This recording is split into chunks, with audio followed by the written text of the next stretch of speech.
What's up, everybody? Welcome to Sideline to Baseline with MB and K. Lou. And guess what?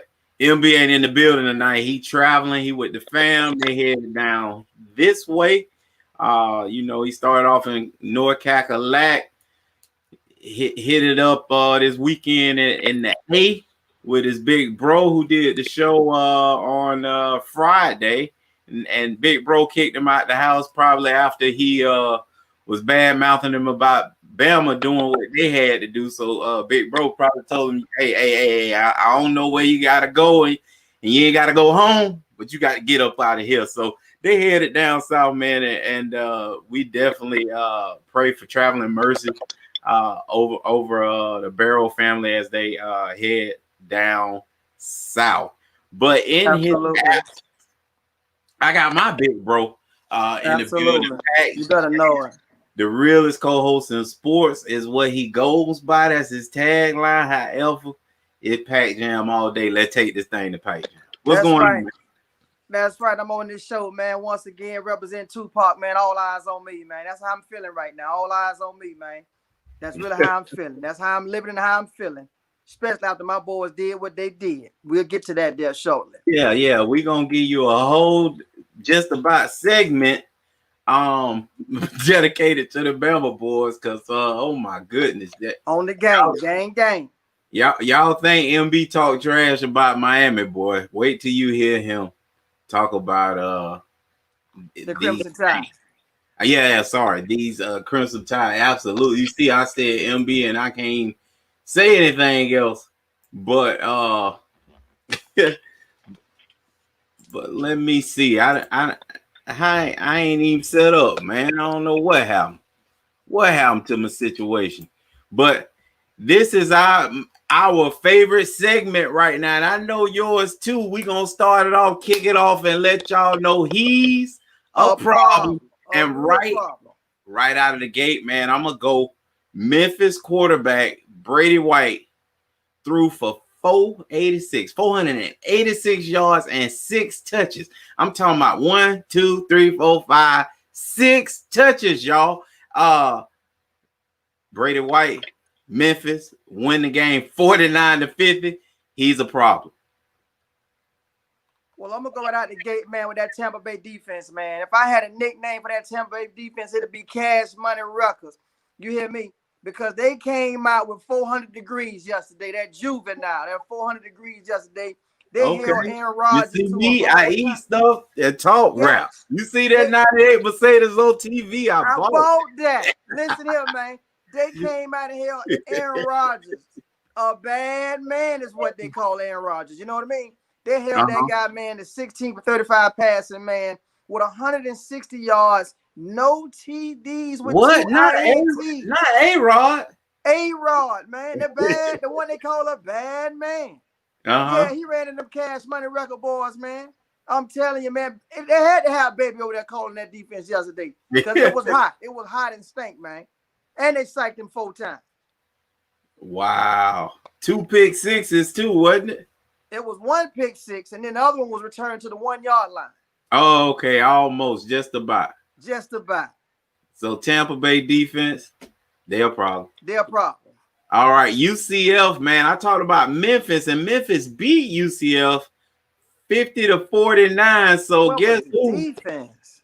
It was in the closet.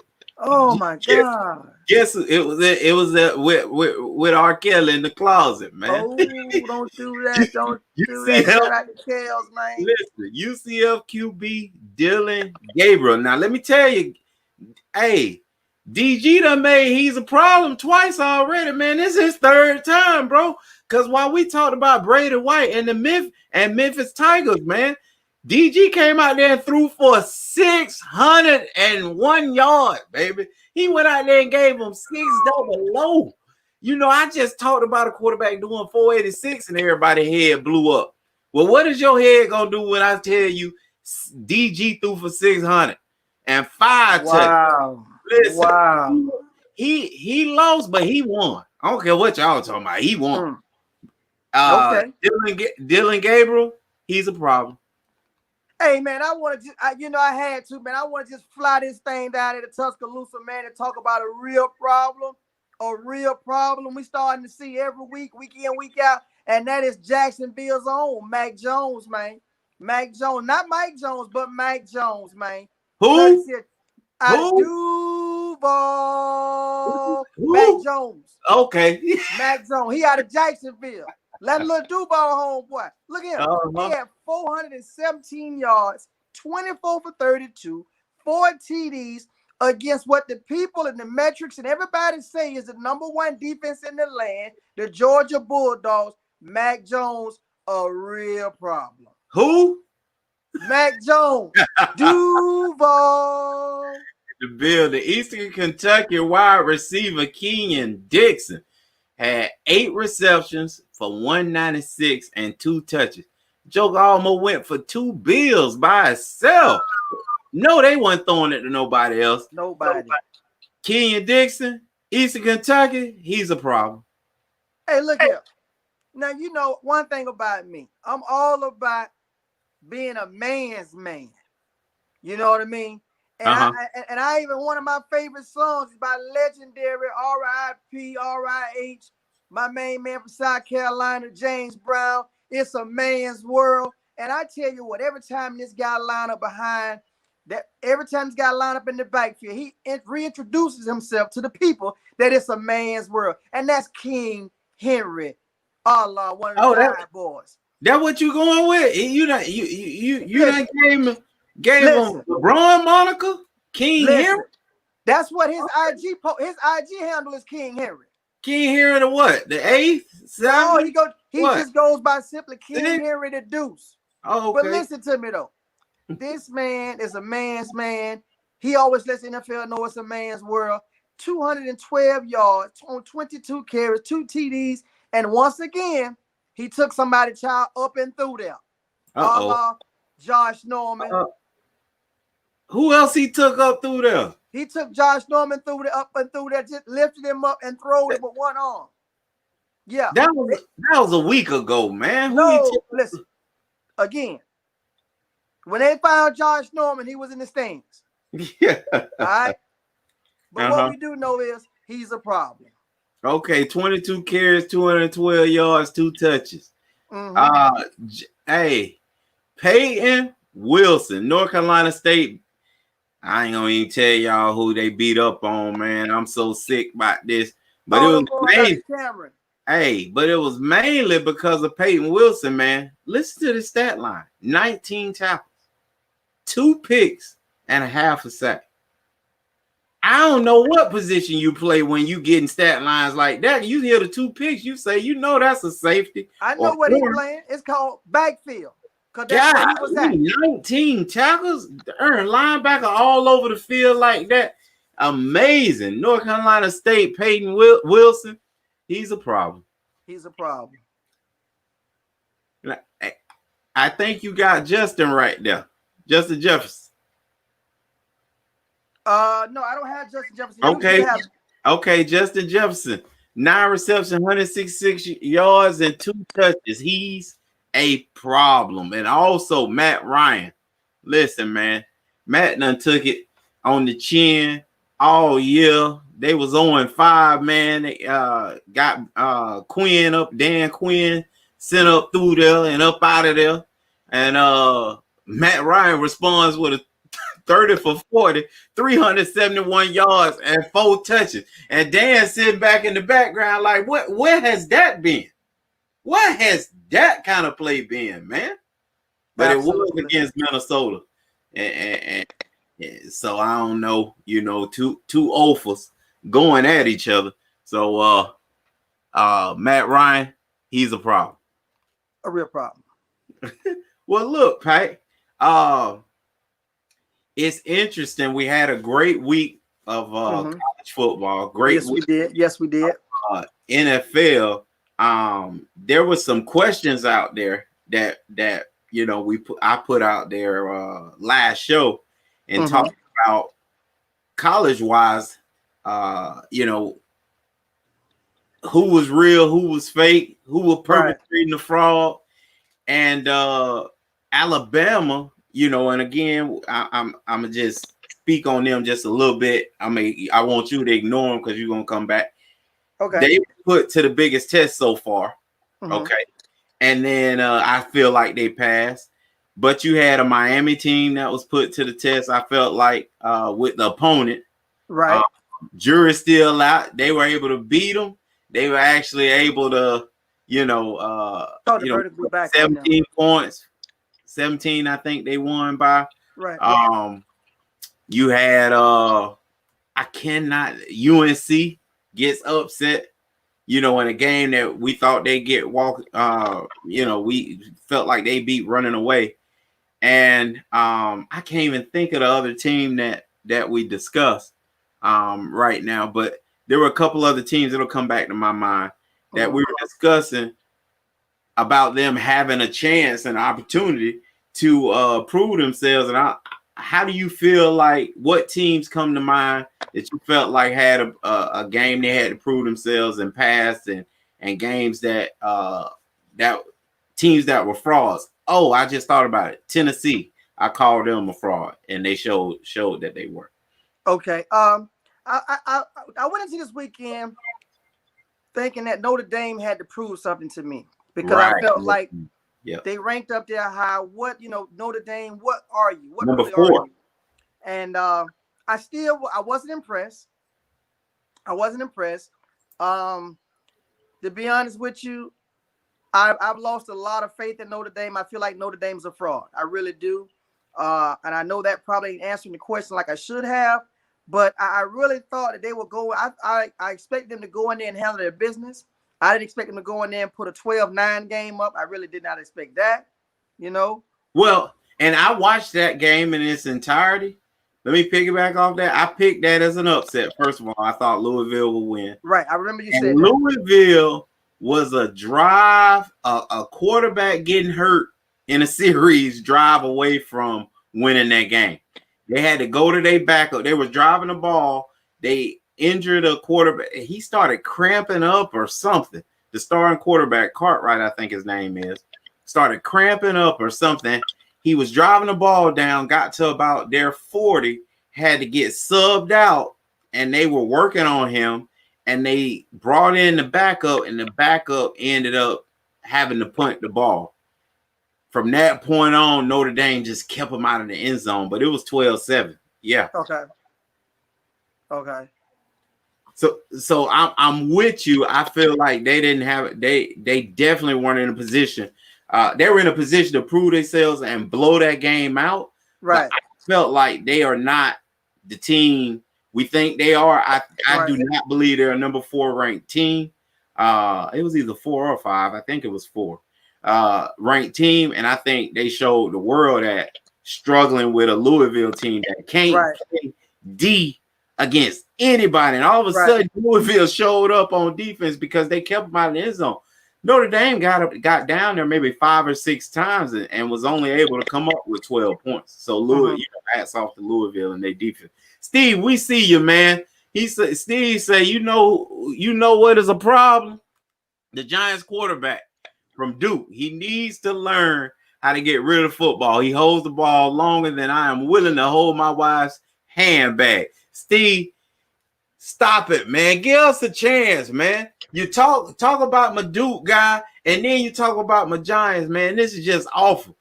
Mike Monroe. No, hey, 5 is alive, baby. Happy birthday to you, too. Happy belated birthday to you, Mike. Mike.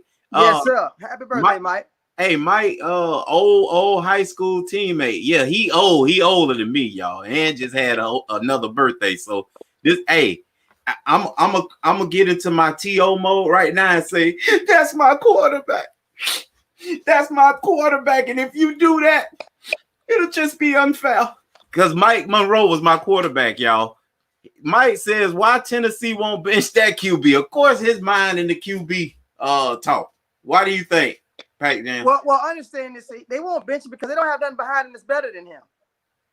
That's the thing that we have to. That's the thing that fans forget about. When you go to the next guy, you're saying the next guy is better than what you're going to put out, that you're taking out. And they don't have nothing behind him. They don't. And let's be honest. Tennessee is who we thought they were. Tennessee jumped out 2-0 Tennessee is not like, it's not like, you know, again, and I don't know how this ranking thing going, because teams are shooting up the board like this here, and the fans are getting this false sense of reality that it's, oh, they're this, they're that, and they're not.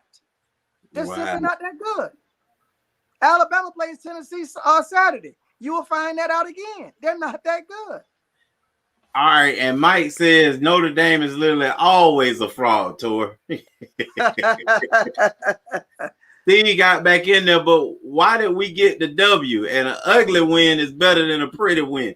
Hey, look, listen, we gonna take any wins we can, any way we can get them, Steve.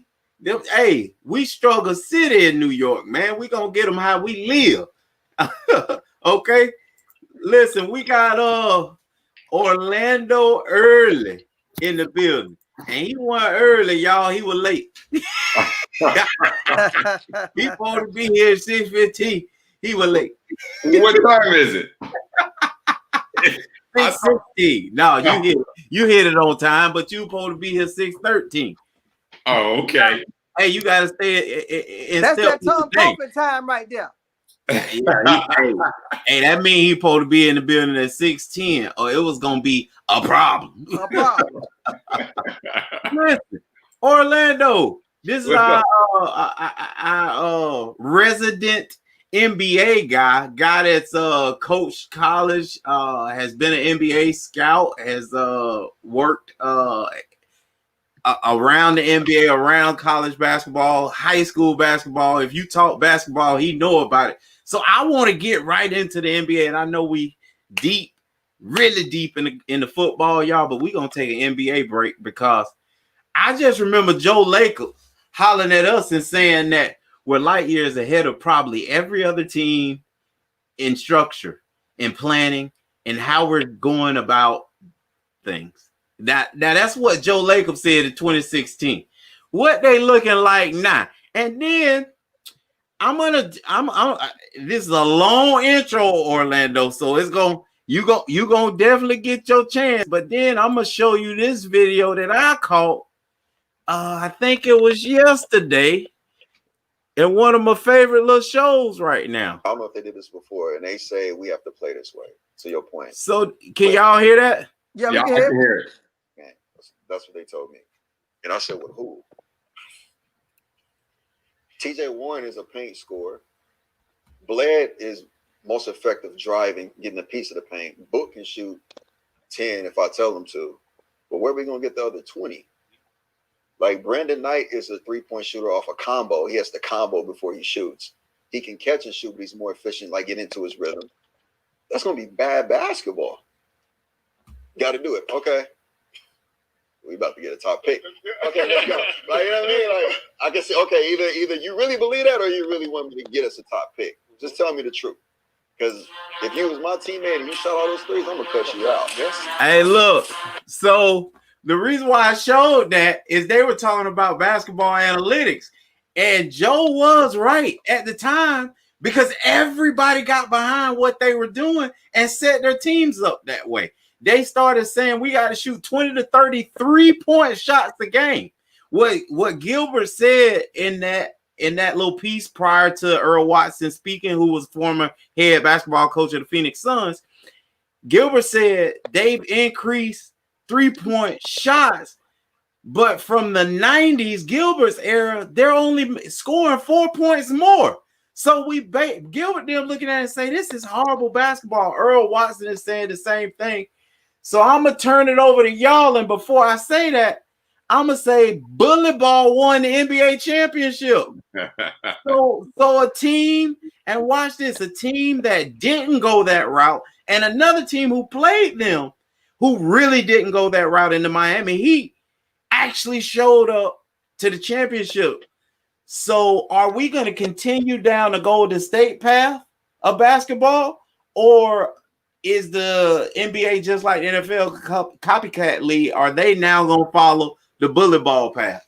Go ahead, Orlando. Well, I think it's a lot like the NFL. I think it's a copycat league. I think, after what Golden State did, everybody jumped on that and saying, hey, that the 3-point line is just the big key to winning. And trust me, I have grown with the analytics, so I'm a fan of it.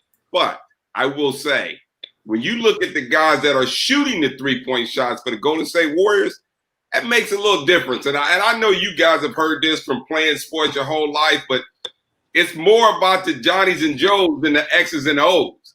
And Absolutely. So when you get these analytic numbers in place and you got Steph Curry shooting for Golden State and you got Brandon Knight shooting for the Phoenix Suns, well, that's going to be a little different animal there. I've said this for a long time. To win an NBA championship, and I feel this way in college and high school, to win a championship, you have to be able to execute your half-court offense, and you have to be able to put pressure on the rim. And if you look at every year, the team that win it, are they capable three-point shooters? Do they have three-point shooters? Without a doubt. But those guys, they get the ball in the paint, to the rim, they shoot mid-range shots, and they win games. I mean, listen, the Houston Rockets, who, Daryl Morey just stepped down, and obviously he's done a great job, and he, changed the game, and he's been very successful in terms of winning in the regular season. But I'm not sure that team is built to win championships. And as you see every year, and of course now you got LeBron James, and he's the best player on the planet, so that also helps as well. Man, Cuz, what's up, Cuz? Dickie Moore in the building gave me and my brother a shout out. Pac Jam, go in. Well, my thing is, one, I'm not an analytics guy because I feel at the end of the day, it takes the right player to put the ball in the basketball. I think a lot of times because analytics, you can build a team. I'm going to name a great analytic team right now. The Dallas Mavericks. But you put the Dallas Mavericks, they score out one of the highest in analytics. But you put them on the floor with the Clippers, with the Lakers, and you don't get any of that.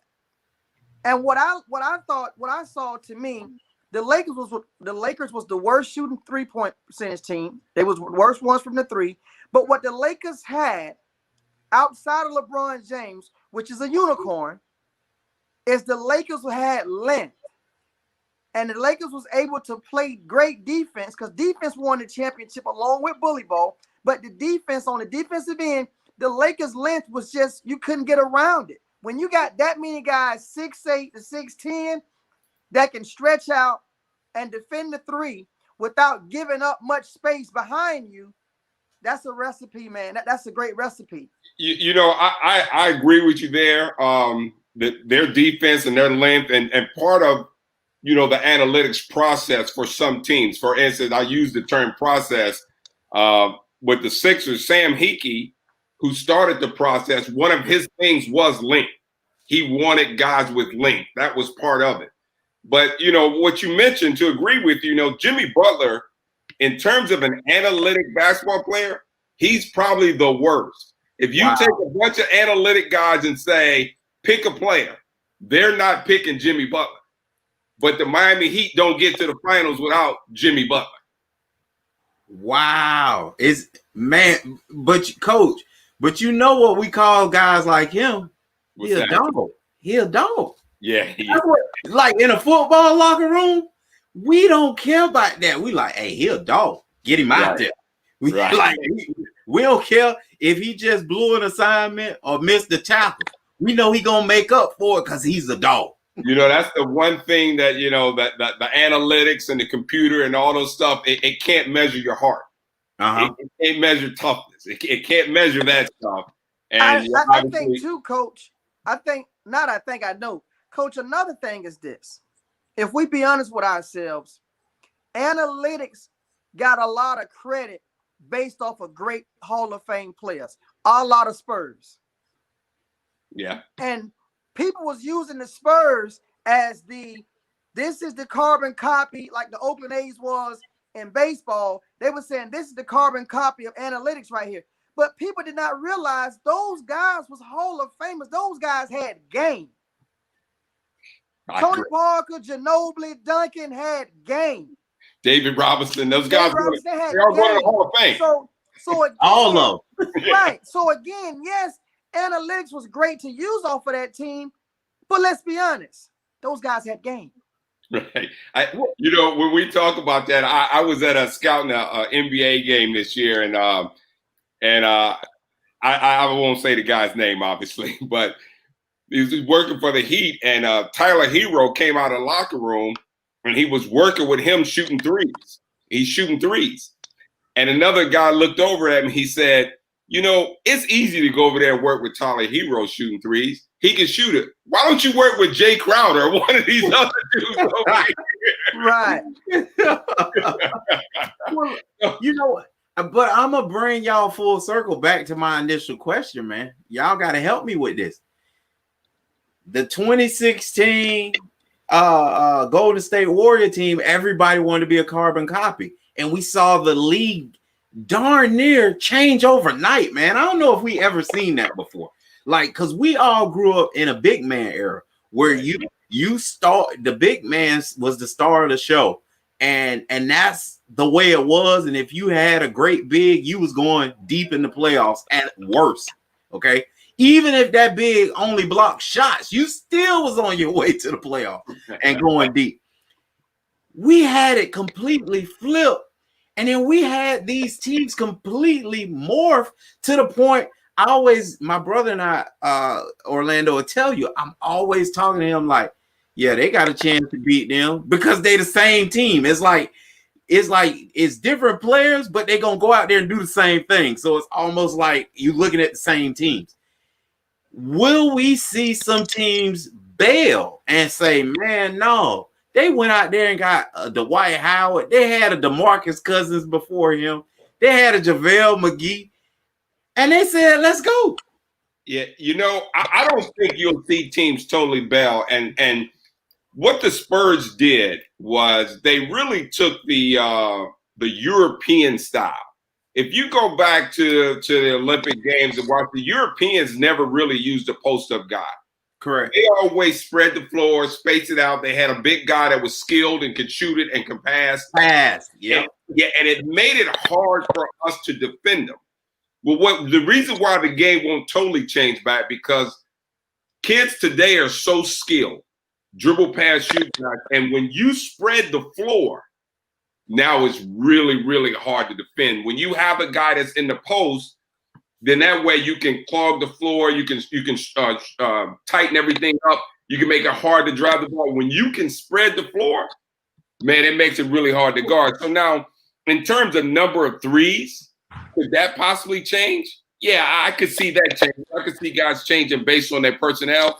But in terms of style of play, I don't know. I got a really good friend of mine, Brendan Haywood.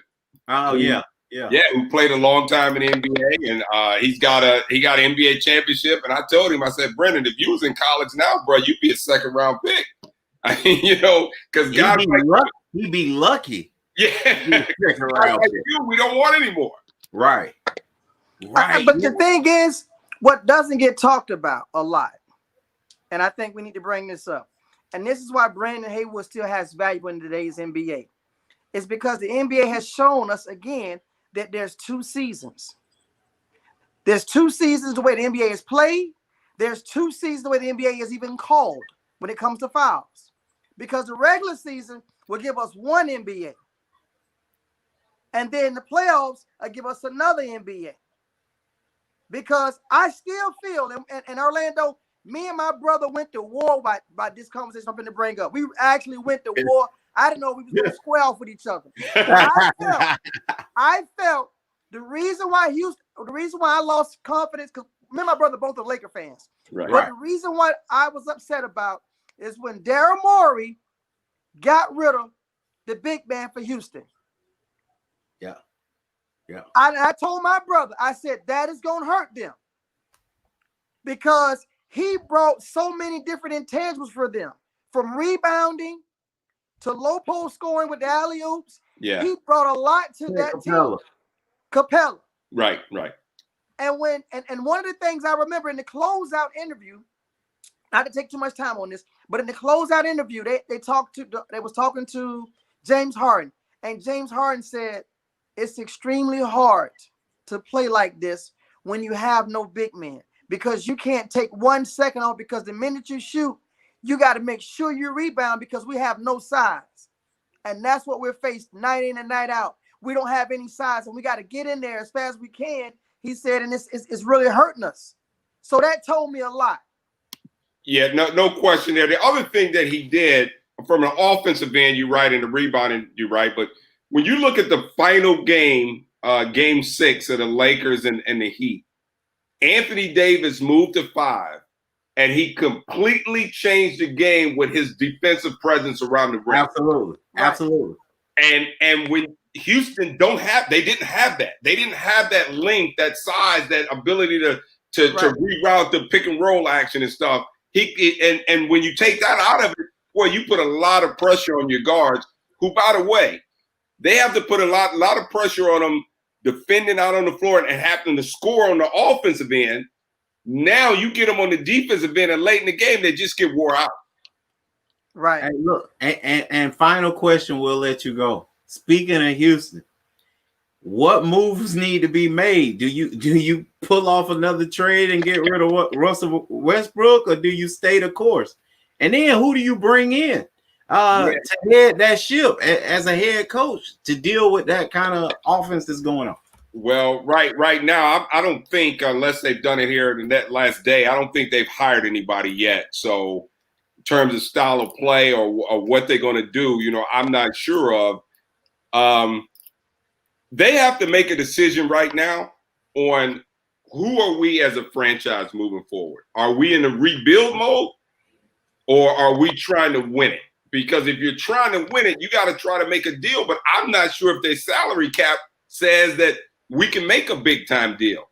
So, and then on the other hand, if you're trying to rebuild, boy, you look at Russell Westbrook's contract, you look at James Harden's contract. I mean, those contracts aren't easy to just dump off. I think some teams would, obviously, if they got a chance to win it, they feel like they're in position to win it. They'll figure out a way, the same way the Lakers gave up almost the entire team for Anthony Davis. And we'll do it again twice. And it paid off. And so, it just depends on what their mindset is, with their owner. They got a new GM. The guy had been there. He had been there for a while. So I'm not sure if he's coming in with a different mindset. I think he's kind of coming in with, let's just go with what we're doing. So it'll be interesting. But they got to get a head coach and kind of sit down with each other and figure out where they are as a franchise right now. Absolutely, they do. Well, we sure appreciate you stopping through, man. We'll see when we can squeeze you in again. We hot and heavy and down deep in this football thing right now. But every time we want to come up and get a breath of fresh air, we'll holler at you. Listen, bro, I got one question here before I go. Football question here. Okay. Well, I got two. I'm trying to make it quick. First of all, can my Cleveland Browns, can they make the playoffs this year? I mean, was the Pittsburgh game just a game to rip my heart out, or do we got a chance to make the playoffs? I can't believe the realest co-host in sports just blacked out, because that's the guy who needs to answer that question, because that's his You team. got to move on. Listen, you got to listen. It comes to the fact you got to move on from Baker Mayfield. It's just that simple. Wow. It's just that simple. You got to move on from Baker Mayfield. That's what it is. Okay. The offensive line is there. The running backs, the defense is there. Everything's intact. Baker Mayfield is not the answer. That team has a lot of talent on both sides of the ball. All right. Now, last thing, I'm going to let you guys go. Fantasy football, I got a trade on the line. I got T.Y. Hilton and Julian Edelman, and the other guy got A.J. Brown. And I want A.J. Brown. Do I give those two up for A.J. Brown or no? Yeah, you can. Yes, because they're not passing. Edelman's not getting but 50 yards a game, if that. You know, A.J. Brown's not getting that. Yeah. That's you should have done that before you got on the show. Hey, fellas, thanks for having me on, man. All right, right on. Right, talk to you later. I appreciate you. We'll see you next time, Coach. All right, buddy. Talk to you later. All right, Coach. Yeah. All right. Well, look, Pat, your old homeboy, man, Ron tried to get in. I know he don't really want to get in because who talking about them Gators right now? What the Gators hold the whole thing. Everybody's quarantined, including the coach. Hey, are they quarantining for the rest of the year? They might as well be. Oh man! So moving right along, man. NCAA football was played this past weekend, and them Bama boys dominated Georgia. Pac Jam, go. Hey, look here. I have been, all year, all week, just however you want to look at it, however you want to, dissect it. I said to myself, you know what? This is one of the first times in a while, one of the first times in probably 4 or 5 years that Alabama's ranked at the top, but nobody's paying attention to them. All we getting every week, we getting the golden child. We getting a heavy dose of the quarterback for the Clemson Tigers. We're getting a heavy dose of Trevor Lawrence, the golden child. They talking about when Ohio State come back, waiting on Ohio State quarterback, waiting on Justin Fields. And I'm saying, we sitting down in Tuscaloosa saying, well, what about us? What about us? And like I said, I don't know if there's any team in the country has a better trio of receivers than the three amigos down there in Tuscaloosa. I don't know if there's a team out there got that right there. Meacham, Smitty, and Razzle Dazzle. I don't know if they got that. I don't know if anybody got that. I really don't. Our running back, another beast. Listen, this is the year of the Tide. This is the year we run the table and win the whole thing. Remember, I told you that. Remember, I said that. It plays right into our hands once again. And I believe Georgia's a good team. Georgia's going to make the 4. They're going to make the 4. I'm not going to write Georgia off neither. The only thing about that is, will the voters give Georgia that if Georgia sustained a second loss in the SEC championship to Alabama? Hey, look, you say that every year for Alabama though. They gonna run the table and be in the chip. Yeah, but it's but this year, man, it's just something different. Every year. Different. Of course I do, but it's just something different this year. It's something different. Once I believe though, we showed everybody where we at though. We showed everybody what time it is. Going against, like I said, what they said was number 1 defense. I think they was just talking. They was just talking. Yeah.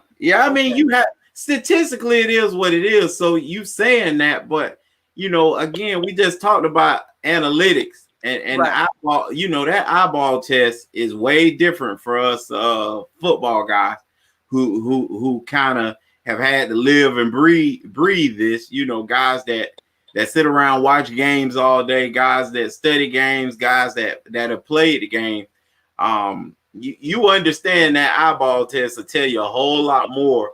And I'm going to say this, one thing me and you talk about a lot too is with talent, but I'm going to say this too. And you've always told me this. You say, Toro, when you send guys, when you got so many guys leaving early, you're going to be putting young guys out there. Yeah. And Alabama's playing between 6 to 8 true freshmen on that defense. Mm-hmm. And that's why a lot of times we get gashed because, let's be honest, they can't read. They just reacting. Right. They can't read. So they're over pursuing plays a lot. They're taking bad angles a lot.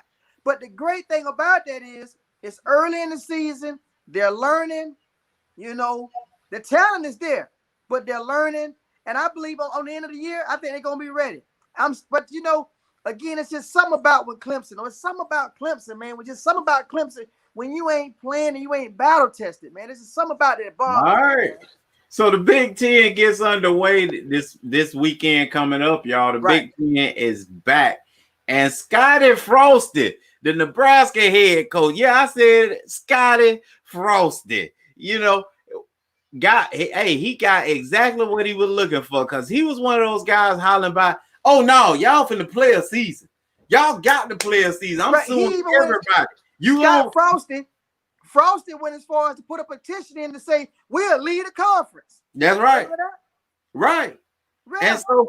And so the Big Ten, when they put the schedule together, they say you might lead, But Right. Nebraska ain't going nowhere because Scotty Frost is on the hot seat, and he right out the gate with that young fella that Pac Jam just mentioned a little bit earlier, Justin Fields, is coming to town, and Scotty Frost done signed up for Nebraska versus Ohio State. What do you think about that?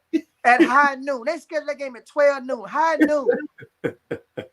12 noon that game kick off Saturday, man. You know, again, I'm going to say this here to Scott Frost's defense. He has another year in the program. He has another year, guys, learning his system. Okay? Now, again, I want to see Todd Day because Todd Day made the statement too. He got spotted. Todd Day said, this is the most talented team he has ever seen, that he's ever been a part of. Now, It is. Todd Day, you was on the staff with Urban Meyer. Urban Meyer wanted to chip with you on his staff. So if you saying that this team you coaching right now is the most talented team that you've ever been on the staff of, There what it is. you saying? They Because monster. you was on the staff when y'all won a national championship with Urban now with Ohio State. So Well, this he- thing is looking real good. Yeah, he's saying they better than that. Right. That's what he's saying. So he's telling us he guaranteed a chip. There it is. What? Well, they got arguably the first or second, however y'all rate these guys, quarterbacks. I'm not a quarterback guru, so however it shakes with Sunshine and Justin Fields. Kevin, listen. K. Luke, Hey, check they this got out. the 1 or 2 quarterbacks Hey, in Luke. college Luke, football. check this out, bro. You've been around this game over 30 years. When is the last time, name me a time that you heard a head coach say, this is the most talented team I've ever been assembled with prior to a season kicking off? When you ever heard a coach put that kind of pressure on himself? Well, hey, look, he must know it don't happen. So he must know something we don't. It He must has look to know scary something at we practice round now. It must look real scary. Remember, Todd Day, you were the same guy up by 17 against Clemson. Yeah. Up by 17. Listen, they were bet. I must admit, I lost the church money that night. Listen. Because I bet it with Ohio State. Listen. I was short on my ties that morning. And they were the better team, though. They got out coached. So you basically returning the same team that was a better team than Clemson last year. The same team. So you got to kind of believe them. If you talk and listening to where you put your money at last year, if he's returning those guys, you actually need to believe him. So you must be getting a little nervous. No, what I'm saying is, why would you say that? Don't even say nothing. Just play it out. Hey, Double A said pass the hat pack, man.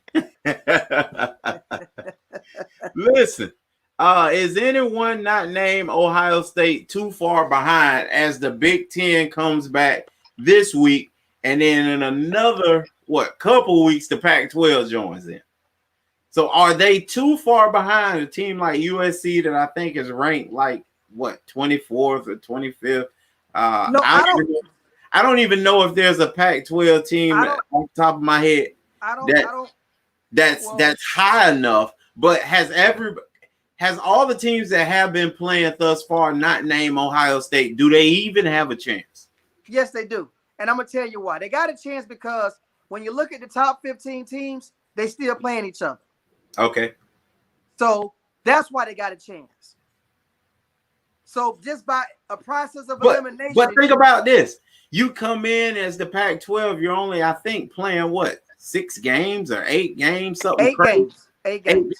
So then I can see where 2-loss Georgia does get in. I'm not picking no jokers that had to play 8 games. Well, I'm not doing it. Right.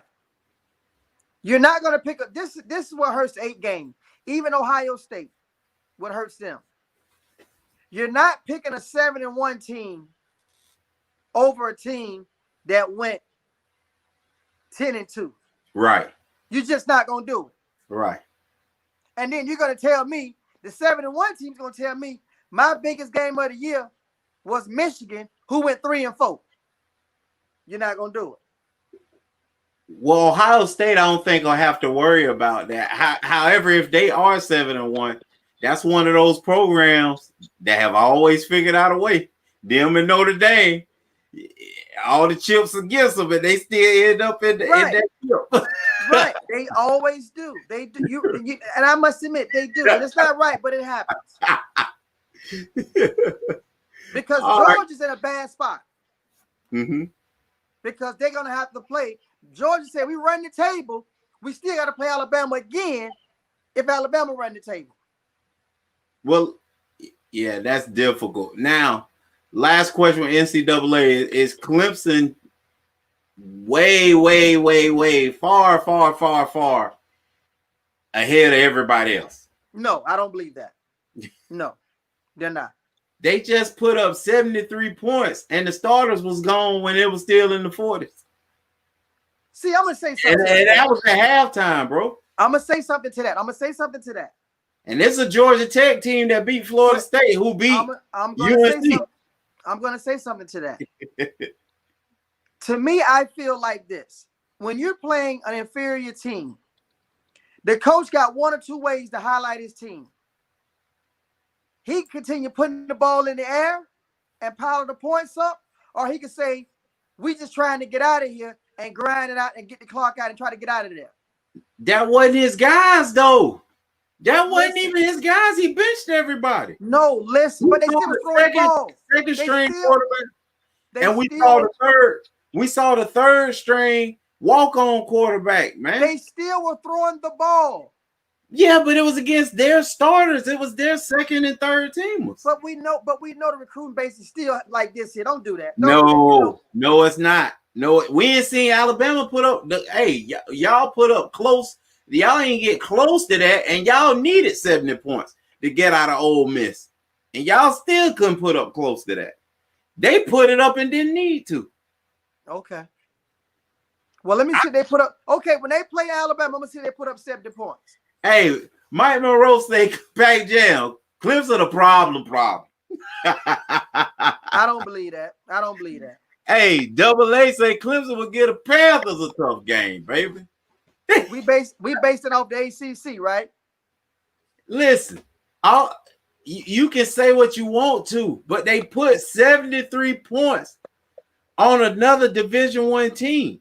Y'all ain't doing that, and y'all been that much better than other D1 teams. That's all I'm saying. Okay. Y'all been as good as Clemson was over Georgia Tech against Ole Miss, and you struggle. If you go player for player like they did, it's probably the same identical game, except for that didn't happen. Okay.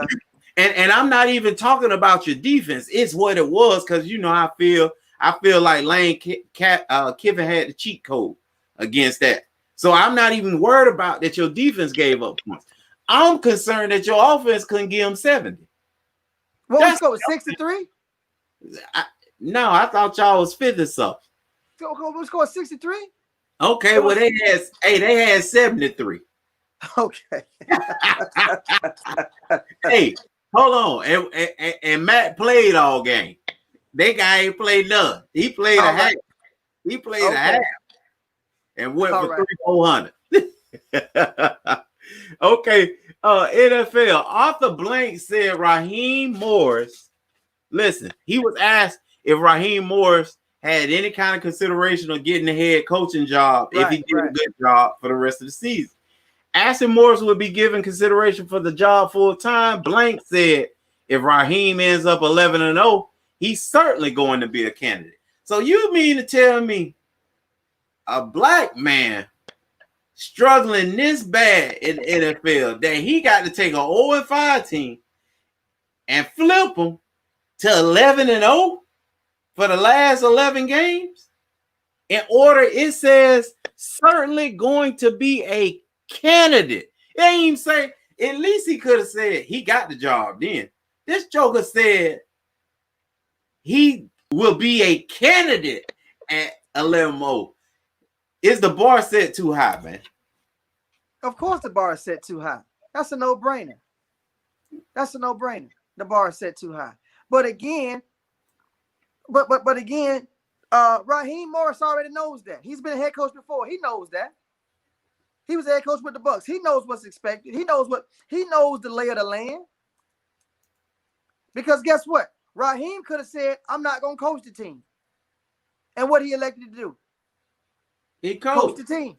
But I'm talking about the arrogance of an owner that responded to it. That reporter ain't asked for you. That dude was astounded when he got that answer. You gonna say if a dude go undefeated, then he'll get an opportunity? When are we gonna realize that NFL owners look at you as just nothing? They don't the ones do that. They say what they say. They just say anything out their mouth. They look at you as a nothing. Wow. And the thing about it is, they got everybody like this because the way that the CBA is negotiated and the way the lay of the land is, nobody's gonna call out nobody. Right. Because everybody need that $1 or $2. Look at how they talk. From the owner, from the Houston Texans to Jerry Jones, look how they talk. It don't surprise you. Arthur Blank is a Southern boy. It don't surprise you what he said. Man. And basically, I would have said he at least gonna get the job, man. He said he gonna have he gonna give him an interview. He might get an interview. Oh no. He said certainly going to be a candidate. So at least he'll get an interview, but he got to go 11-0 to get an interview, man. Right. And Double J say even Tomlin doesn't feel safe ever. And then he also put in there, does Romeo run the table and keep the job? No, Romeo ain't running no table, man. No. He lost Sunday. He lost Sunday. And then Raheem actually, that's a bad situation. I don't understand. As much talent as they have on offense, I don't get it. I don't get it. I think, listen, Matt Ryan was a problem this week, but I think he's the biggest problem in the organization because at the end of the day, he does fill up the stat sheet. He's definitely a what we just started talking analytics guy. However, the most important analytic he seemed to be on the other end all the time, and that's the L. He needs to be in the W column. One thing Matt Ryan has led the league, and you can look this up. One thing Matt Ryan has continuously led the league in is interceptions in short fields. From 20-yard line to the goal line, he has consistently ranked in the top 3 of interceptions by a quarterback. Why is it so hard to throw that thing up and let Julio go get it? That's been discussed. But remember, Julio had 1 million yards and was one of the lowest in the league in touchdown receptions. Right. Matt Ryan, I don't know what it is. When the field gets short, he's one of the worst in the whole entire league. To Julio, I can help him with that. He's 6'4". Hey, they lost the playoff game with 0 seconds on the clock. It was a jump ball for Julio. You remember against Philadelphia? You remember? Mm-hmm. They still looking for the football. Well, before we forget, man, shout out to my LA Dodgers because I told MB about my LA Dodgers.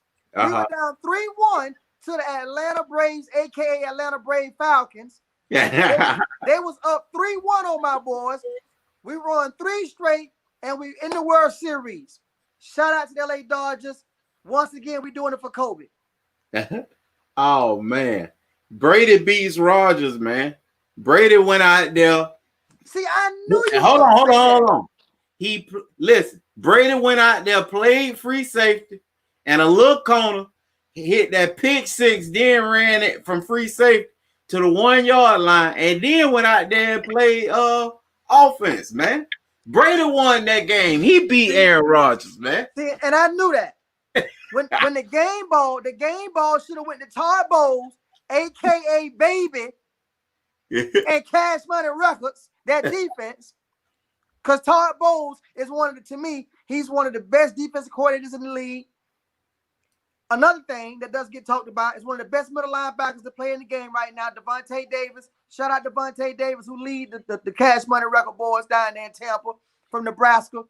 I love that guy, Devontae Davis, but they get no credit. And I knew that was going to happen yesterday. I said that they're going to go out Brady here. did that, man. I saw it. I saw the game. Brady went out there, played corner, picked the ball, then went out there and threw that thing to ground. I knew that was going to happen. I knew that was going to happen. And that's one of the reasons why, honestly, I don't want to see that team win success, because I know it's not going to go to Todd Bowles and that lockdown defense. They're going to give all the credit to Brady.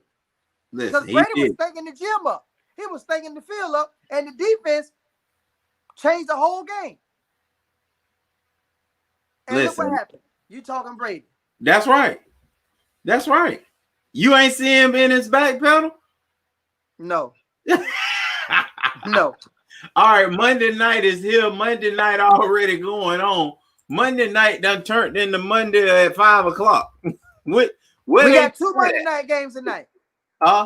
We got 2 Monday night games tonight. That's why I said Monday night done started at 5 o'clock. Well, see, this is what's going on now with the COVID-19. With games being moved and pushed around, we're gonna get a lot of this here. How about this 3? Hey, I told MB, he thought I was clowning, man. I said they gonna try to get they already playing on Tuesday and Sunday. Now they're gonna try to sneak in the Thursday game in there to go Tuesday, Thursday, and Sunday. Why not?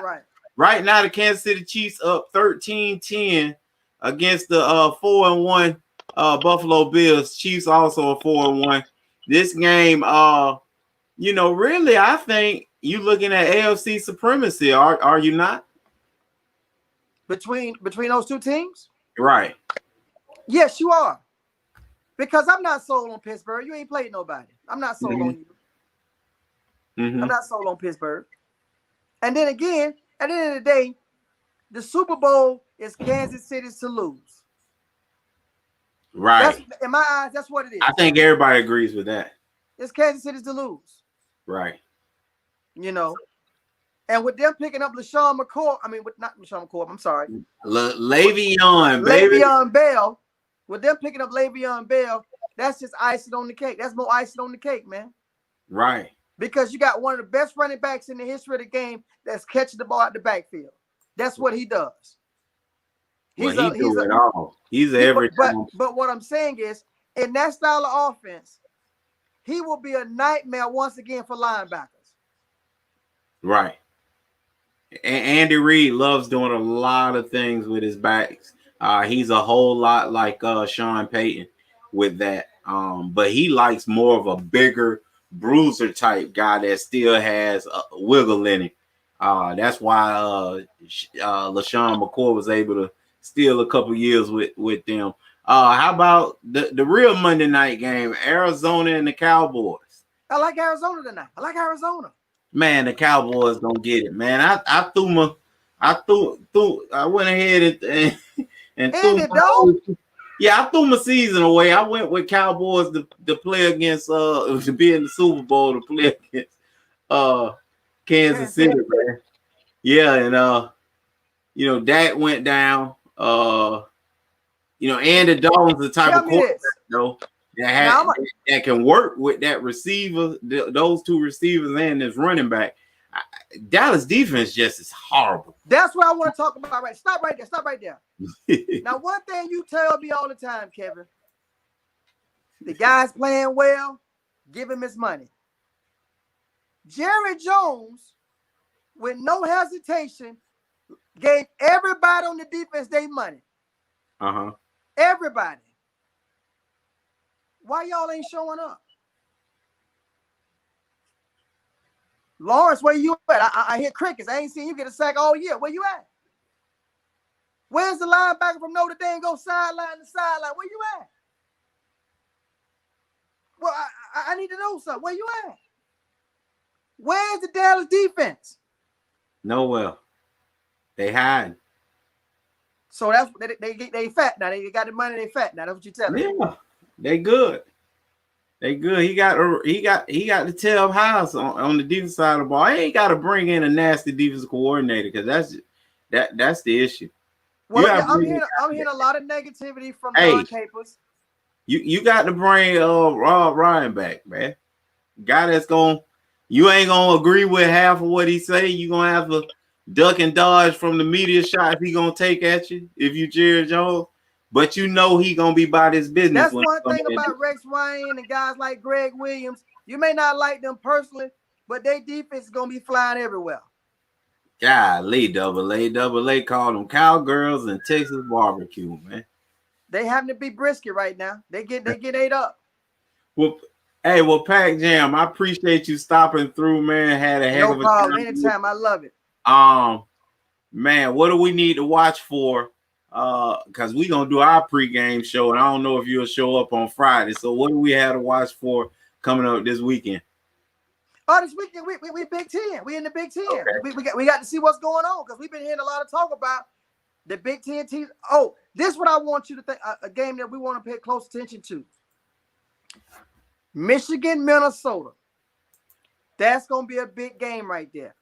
Michigan, Minnesota. Because remember, Minnesota coming off 2 good seasons rather, of good football. They're going in the right direction. They're trying. This is the season they contend for the Big Ten title. And we already know the story behind Jim Harbaugh in Michigan. Well, because we already know the story behind him. Well, he balling, man. He if you look at his win, they didn't bring him. They brought him there for championships. Let me say that first.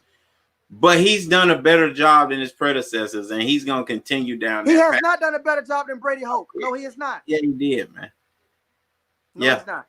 Yeah. You're going to have to bring up the numbers next time. So we appreciate y'all for stopping through, man. We love y'all. Thank you, ballers, for always hanging out with us. Thank you to the realest co-host in sports, Pac Jam in the building. Tupac, baby. All time to you, and from MB and K Lou, y'all sideline the baseline, and we are gone.